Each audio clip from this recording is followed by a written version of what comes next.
The knock on my bedroom door came a little after 11 o'clock on a rainy Thursday night. I expected it to be something ordinary. Maybe my roommate asking if I had seen her phone charger, or whether I wanted the last slice of leftover pizza. Instead, when I opened the door, Rachel was standing there with a small overnight bag in her hands.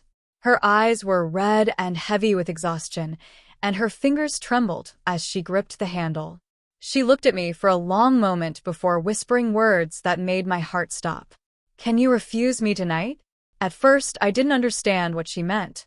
But then tears spilled down her cheeks, and in a voice barely above a whisper, she admitted that if I turned her away, she truly had nowhere else in the world to go. Before we continue, if you believe kindness can change lives, take a moment to like this video, leave a comment, share it with someone who may need encouragement, and subscribe to the channel. Your support helps stories like this reach the people who need them most. I had lived with Rachel for nearly 2 years in a quiet neighborhood just outside Columbus, Ohio. We were never the kind of roommates who shared every secret, but we respected each other. She always paid her rent on time, worked long shifts as a veterinary assistant, and somehow managed to smile politely even on the days when she looked completely drained. I assumed she was just a private person. Looking back now, I realized she wasn't distant because she didn't trust me. She was distant because she was carrying more than anyone could see. That night, for the first time, Rachel told me the truth. Almost a year earlier, her father had passed away after a long illness. During those painful months, medical bills had swallowed nearly everything the family had. Rachel had quietly drained her savings trying to help him, believing that love mattered more than money. After he died, the few relatives she had left promised they would stand by her. They didn't. Arguments over the small family home turned ugly, and one by one, those relationships fell apart. Rachel refused to fight over a house filled with memories of happier times, so she walked away with almost nothing, just a suitcase, a few belongings, and grief she had never fully faced. For months, she hid her financial struggle from everyone, including me. She picked up extra shifts. She skipped meals. She sold personal items just to stay ahead of rent and bills. Then one unexpected car repair wiped out the last of what she had. Not long after, her portion of the rent bounced for the first time, and the apartment complex sent an eviction notice.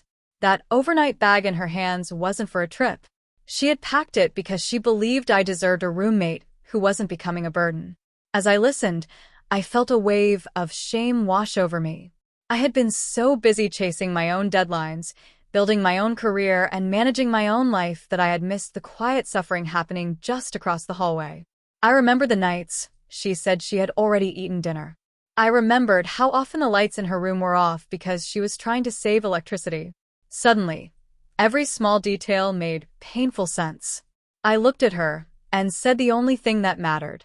"You're not going anywhere." That night, we sat at the kitchen table until sunrise, cold coffee between us, talking through everything. Instead of focusing on how impossible her situation felt, we made a plan. The next day, I called my older brother, Nathan, who managed a local credit union and understood financial hardship better than anyone I knew. Rachel reluctantly agreed to meet with him that afternoon. Nathan helped her sort through every unpaid bill and break them into manageable payments instead of impossible deadlines. But more than that, he gave her something she had been missing for a long time. He reminded her that asking for help is not weakness. Around the same time, my church was organizing a weekend neighborhood cleanup. Rachel volunteered, mostly because she needed something to keep her mind busy. She wasn't looking for opportunity. She wasn't expecting anything in return. That's where she met Grace. Grace managed a nonprofit organization that helped families recover from financial hardship, and she noticed Rachel immediately. Not because Rachel tried to stand out, but because compassion has a way of making itself visible.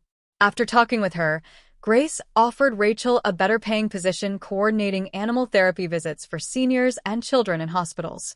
For the first time in a long while, life opened a door instead of closing one. Things didn't magically become perfect overnight. Rachel still worked hard. She still worried about money. Some nights, she sat quietly with old photographs of her father and cried when she thought no one could hear her. But little by little, life stopped feeling like something she was merely surviving. It became something she could begin to enjoy again. A few months later, we drove out to a small lake where her father used to take her fishing every summer when she was a little girl. Instead of bringing expensive flowers to honor him, Rachel carried a handful of wildflower seeds. She scattered them gently along the shoreline. Tears filled her eyes, but this time, she was smiling. In that moment, she said something I'll never forget. My dad never wanted me to live with guilt. He wanted me to keep living. Later that summer, when those flowers began to bloom, both of us were reminded of something simple and powerful. Healing rarely happens all at once. It begins quietly, with one person choosing compassion over judgment, one honest conversation instead of silence, one open door instead of another one closing. And before we reach the end, I want to ask you to share something in the comments. Tell us about a person whose kindness changed your life when you needed it most. Your story might become the hope someone else is searching for today.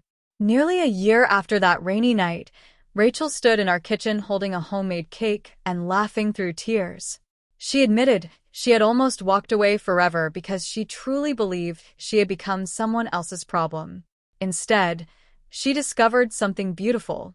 Family is not always defined by blood. Sometimes, it's built by ordinary people who choose not to let someone face their hardest moments alone. If this story touched your heart, please like this video, share it with someone you care about, subscribe to the channel, and leave your thoughts below. Because sometimes the greatest gift we can give another person is not money, not advice, and not a perfect solution. Sometimes, the greatest gift is simply reminding them that they do not have to face tomorrow alone.